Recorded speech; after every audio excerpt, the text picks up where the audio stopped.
Our lead story, well, the cabinet has approved the unified pension scheme. With this now, there will be an assured 50% of the salary as pension for government employees. Well, the government says that this will benefit over 23 lakh central government employees. This was a long-standing demand from various bureaucrat associations, and this has been welcomed by bureaucrats.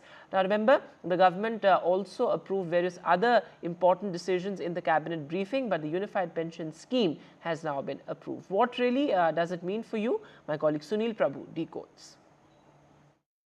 The cabinet today has decided to unveil a unified pension scheme which will be effective from 1st of April next year. This was a big bone of contention, especially among state governments, amongst employees who felt that they had lost out.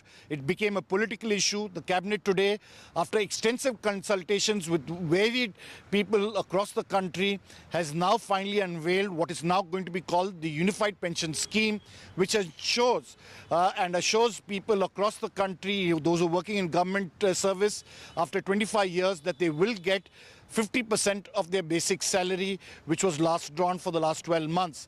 Having said that, various other provisions in terms of indexation has taken place. It will continue to be contributory, and as has been pointed out, 99% of the people will shift from the new pension scheme to the unified pension scheme because it is more beneficial and it will continue to be contributory.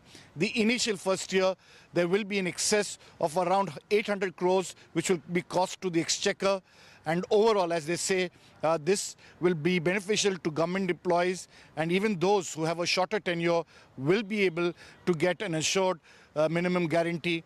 Apart from family pensions, for those who are entitled to, they too will be able to benefit in terms of a minimum return that is assured in terms of indexation that will take place.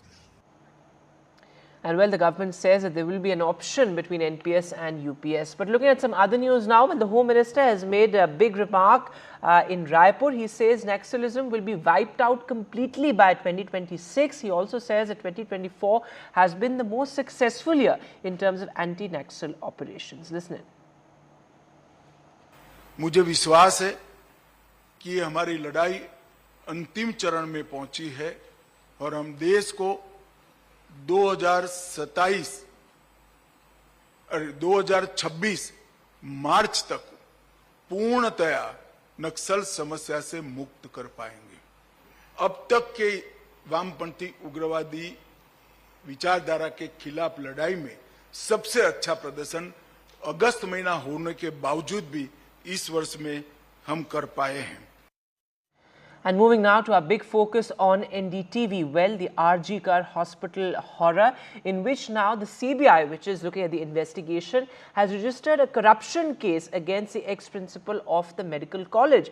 Well, the CBI has filed a financial irregularities case against the ex-principal Sanjay Ghosh, who has been appearing before the central agency for days on end. Now, remember, there are charges of corruption, lapses, and also irregularities. There are even charges of human trafficking that took place allegedly inside the hospital when he was at the helm. So the CBI will now be probing corruption allegations as well. And in other news now, the horrific rape of a minor girl in Assam's Nagaon. And well, now the prime suspect, the accused, has died after he was arrested by the police. In fact, the police took him to recreate the crime scene in Nagaon, where he reportedly, and as per the police, jumped into this very pond where he allegedly brutalized the victim. And the police say that it's a case of suicide. Take a look at this report.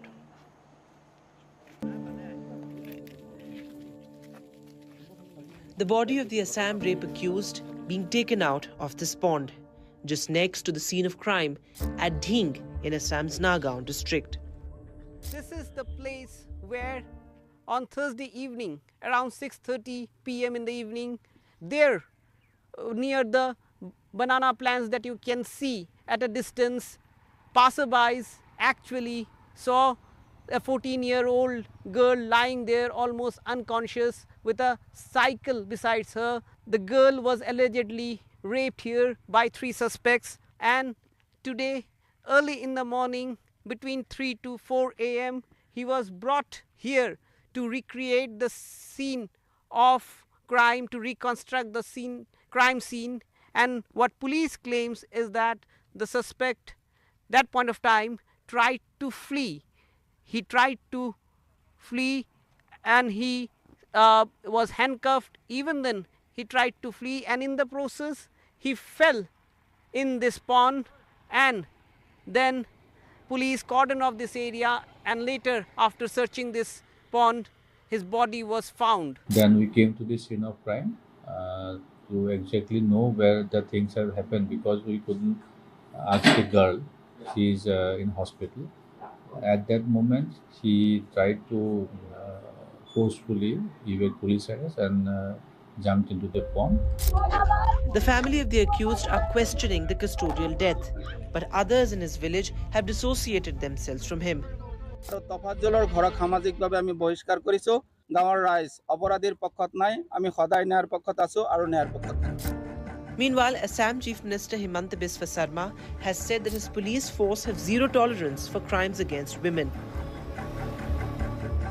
Assam में कुछ घटना होने से police तुरंत जो भी action लेना है तुरंत लेते हैं तो हमारा कोई इसमें कॉम्प्रोमाइज नहीं we have a zero tolerance policy so that is the difference From women to students to civil society groups in this small town of Dhing have been protesting ever since the minor girl was allegedly raped. They want the perpetrators to be arrested and justice delivered to the victim. And they say that this is not one-off case. They believe and they demand that from Kolkata to Dhing there is a pattern, and they want that center now should bring a strong legislation. This cannot be considered as a stray incident. Similar incidents have been going on in the state of Assam for several months now. The Chief Minister is saying that in last 2 months, 22 women have been exploited sexually in Assam. He should feel ashamed to give such statement. He is in charge of the Home Ministry. This is the plight in Assam. He has died in police custody. That is one part. But the local people are angst with the situation, and the primary concern is that when will other 2 culprits will be arrested and what punishment will they get?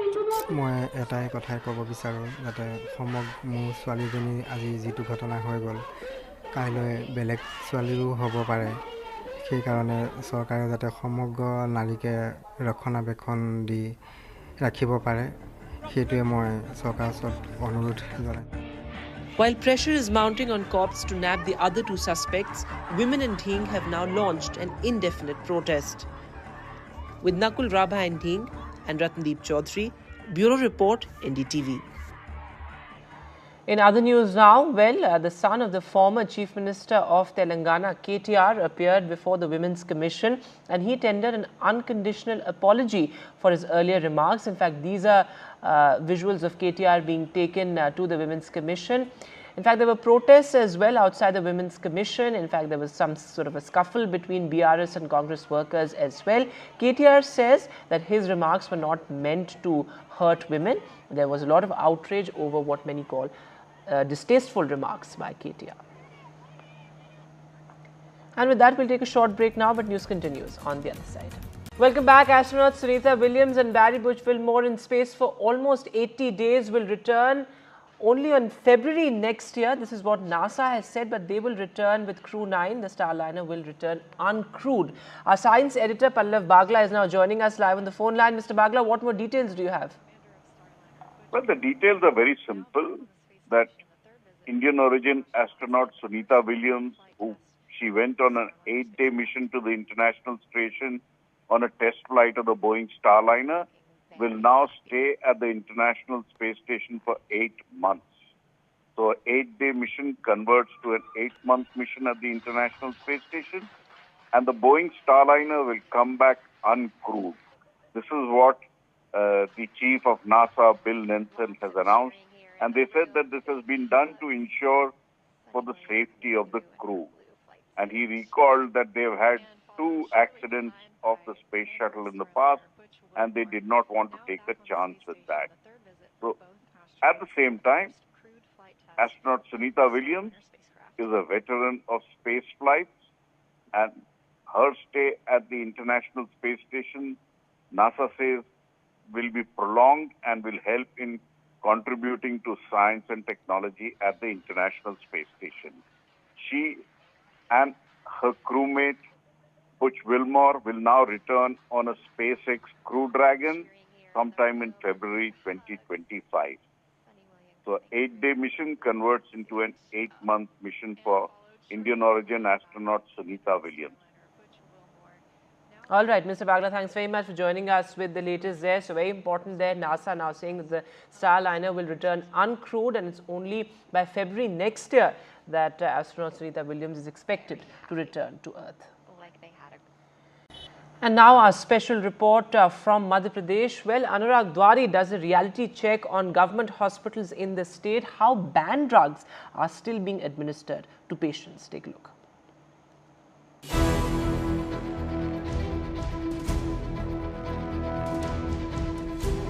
Have you ever wondered why you are not recovering despite taking your prescribed medicines?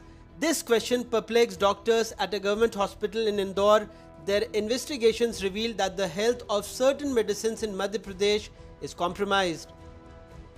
मेरे जो doctors हैं जो कि intensive care में काम करते हैं, OT में काम करते हैं, वो मुझे कंटिन्यूसली ये फीडबैक दे रहे थे कि सर एक इंजेक्शन से देने से जो असर आना चाहिए वो उतना आ नहीं रहा है. हम लोगों को कई बार 2-2 इंजेक्शन, 3-3 इंजेक्शन भी देने पड़ रहे हैं.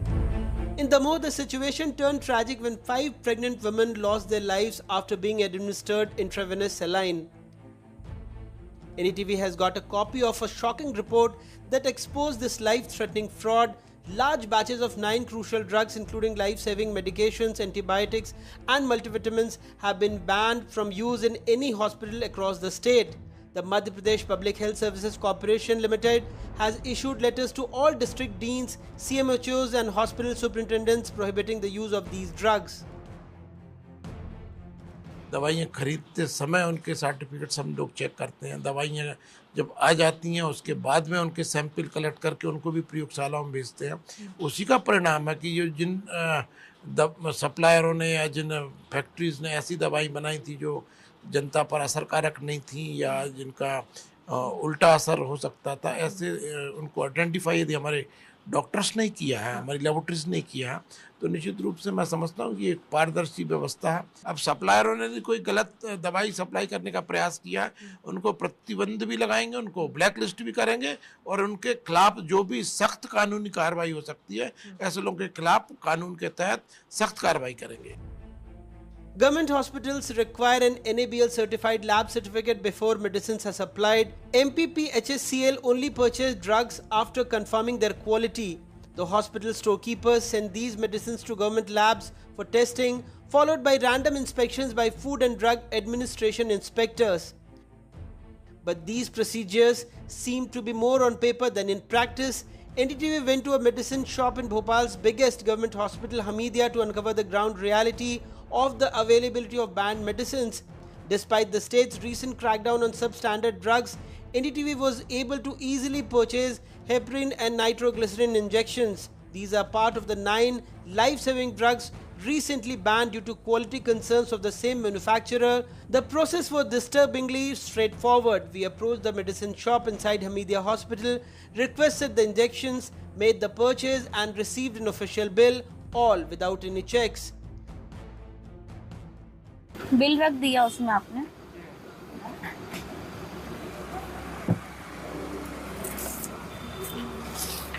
ठीक. The 9 life-saving drugs that have been temporarily banned are primarily used in intensive care units and operation theatres. कई जो दवाइयाँ हैं वो जीवन रक्षक दवाइयाँ हैं.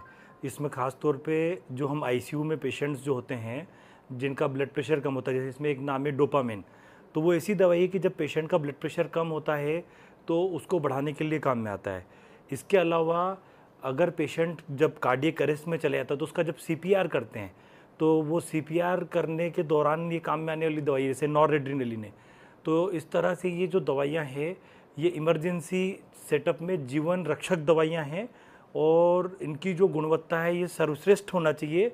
अगर उसमें कुछ भी कमतर है तो ये बड़ी मतलब कि विपरीत परिणाम देने वाली स्थिति बन सकती है. The real problem lies in the fact that no one knows how long this compromise in quality has been happening.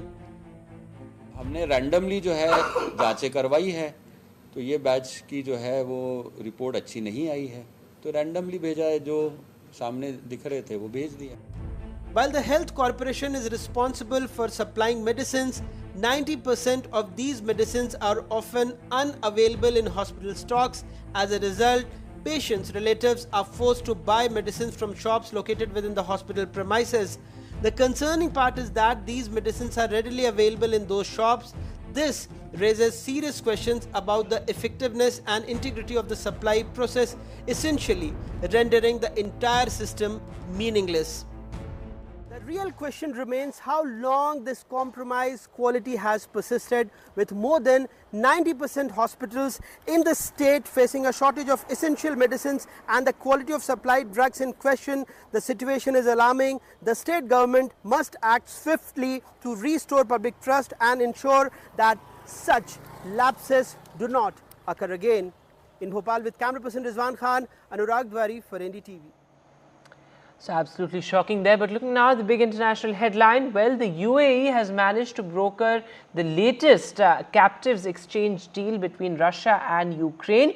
And the latest coming in, well, over 200, in fact 230 to be precise, captives have been released in this latest captives exchange deal. So of course, this is the 7th exchange deal broken by the UAE.